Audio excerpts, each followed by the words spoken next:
Sige lang.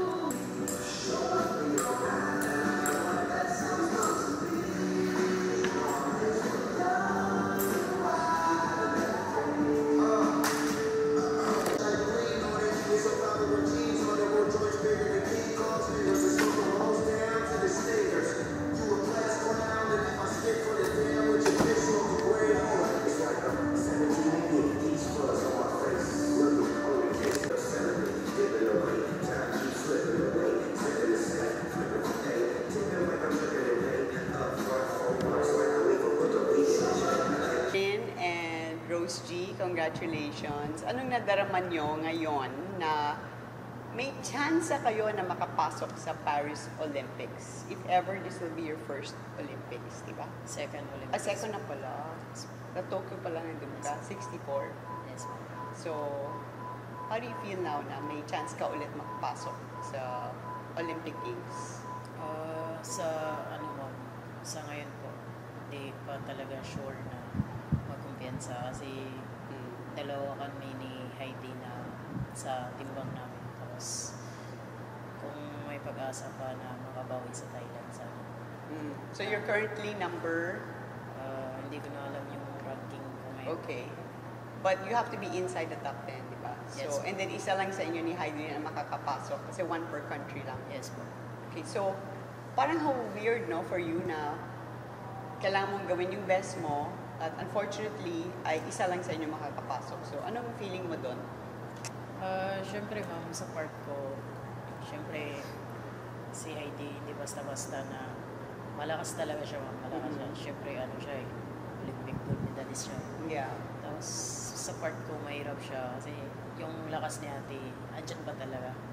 Siyempre, ma-inspired din ako kasi dalawa kami nagko-compete po sa timbang namin. Kung sino lang talaga yung mag-qualify sa amin sa Olympics, support lang talaga.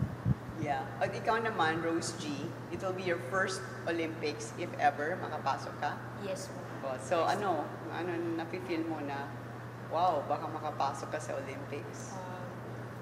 Di naman po ako masyadong kumpiyansa din kagaya ni Ando kasi kahit na ganun po yung ranking, kayang pumasok, may tsansa. Totally na kailangan pa rin talaga po mag-work hard, training hard talaga, disiplina sa diet namin. Lahat-lahat po ibibigay namin for this upcoming competition. Yeah, but are you excited, nervous, or ano ba yung iniisip mo? Or ang Halo-halo focus po mo? eh. Ha? Halo-halo po eh. Nervous po ako, excited at the same time. Excited po ako mag-compete para sa bansa.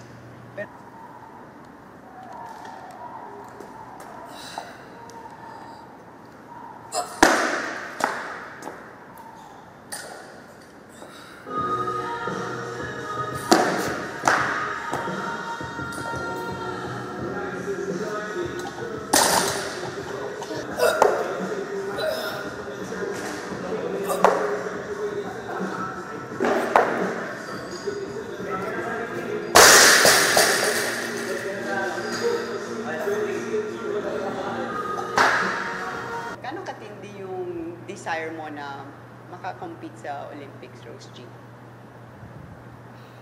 Siguro ma'am, sobrang po eh, God's know how much, gaano ko kagusto makakwalify. Yeah. Hindi ko ma-explain, basta alam ng mga tao lahat kung gaano ko gusto ma-qualify for Olympics.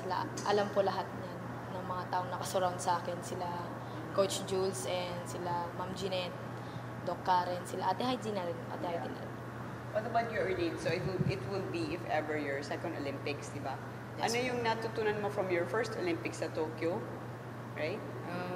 Doon sa na-experience ko sa Olympic ko, syempre madami akong natutunan doon. Tapos pag once na nakalaro ka ng Olympic, syempre gusto mo rin na next Olympic, makasali ka naman. Tapos more sikap pa talaga na makamit mo pa rin yung Olympic. Yeah. But when you qualified the last time, it was 64. Yes. Ngayon, wala nang 64 sa Paris. Yes. So, bumaba ka sa 59. That's a big jump. It's 5 kilos. Yes, ma'am. So, that's like over 10 pounds. So, Napaka- gano'ng kahirap yun? Sobrang hirap talaga. Sobrang hirap. Sobrang hirap ang Tapos kahit sa part ko, ma'am, Oh. syempre, ngayon lang talaga ako na grabe yung pagbaba ko ng timbang ko. Oh. Tapos no choice ako, ma'am, kasi yung timbang ko na-slash sa Olympic ko. Tapos ako, gusto ko mag-compete for Olympic. Kaya bumaba ako, ma'am. Yeah. Bumaba ako para Yeah. So, parang over 10 pounds kayong bawas mo, pero kailangan yung lakas mo, nandun pa rin. yes, ma'am. So, malaking adjustment yun, no? So, di ba? Ano yung pinakamahirap para Yung sa'yo? ano, ma'am, yung pinakamahirap talaga yung makukuha mo yung timbang mo, paano mo kukunin. Yeah. Tapos, bigla ka Na may lakas pa. Oo. Ah. Tapos, syempre, ang lambot ng katawan. Tapos, kung gusto mo talaga na mag-qualify,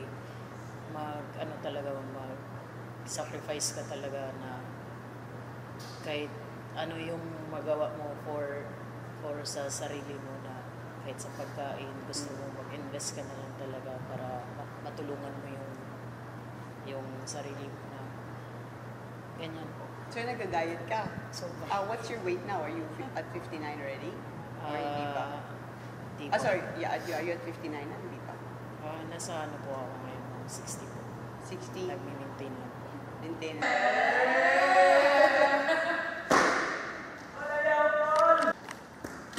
Hindi pa mo ba mag-training na yan?